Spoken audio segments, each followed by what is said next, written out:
Welcome back on this Weather Impact Alert Day. Our second current weather shot of the day comes from downtown Moline, and that snow is coming down now, but when we put the drone up earlier today, it wasn't quite here yet across the region. Certainly cold enough to make some of that snow, that's for sure. But now that snow is coming down across some of our hometowns, not for all, for most, and we'll see some of that accumulation for some, not for all, as we go through the evening hours. Of course, we're keeping an eye on I-74 near 53rd Street, Iowa bound, and you can see traffic has been really snowed. This is all the way backed up around Spruce Hill and Kimberly.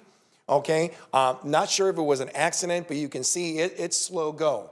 And if it is something to do with weather, which could very likely be the case, it doesn't take much to produce these slick highways. So be on the lookout, especially the farther south and west of the Quad Cities as you go. Right now, the I-74 bridge itself, traffic is looking good, wet, that we're noticing, so that's good. And you can see where the snow has been a problem. Road conditions in southeastern Iowa now getting ready to make its way across the river, becoming a problem, especially in southern Rock Island County. So we expect those colors to kind of change a bit more as you make your way south of the Quad Cities going in the next few hours or so. You can see some of that snow taking place from northwest to southeast. The immediate Quad Cities itself is on the periphery now of this snow band, which I think may have an impact as to how much snowfall we're going to end up from this clipper as it continues to race its way from northwest to southeast. Once this moves on by, Friday should be nice and quiet, and then the second wave comes in by Saturday. That is still on track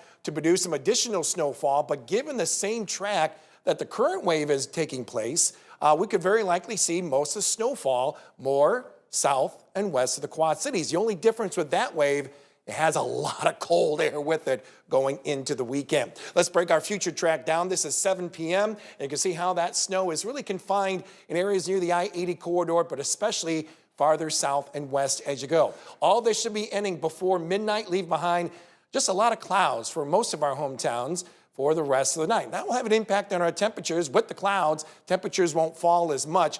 Snowfall amounts, though, from this wave, I think have to be tweaked a little bit. So anywhere north of the Quad Cities, very little of any snow on the ground.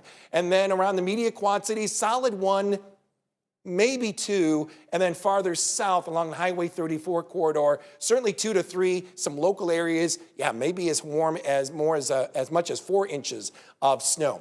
There's those overnight lows, and you can see temperatures won't fall too much from those mid-20s that we're dealing with right now, more like low to mid-teens we're expected for a lot of our hometowns. A lot of clouds throughout the day, all dry, but even with these clouds, it's not going to allow temperatures to climb too much. I think we'll be right back to where we were today with highs once again back around those mid to possibly upper 20s.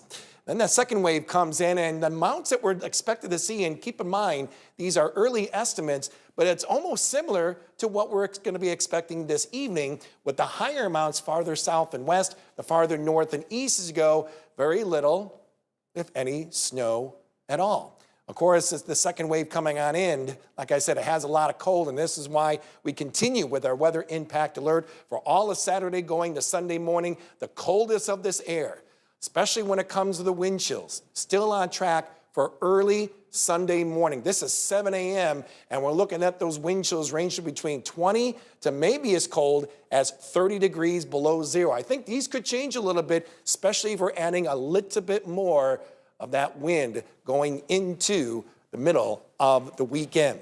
After this weekend, what a turnaround that we see in our temperatures, with numbers expected to be above freezing, maybe right around 40 degrees later on in the week. And on our 14-day tracker, not much of a change even as we make our way into the holiday week, heading in toward Christmas Eve and Christmas Day. And we see these temperatures, Shelby, any snow on the ground may be gone, but keep in mind it's just a trend.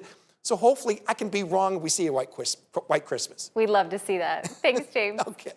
All right.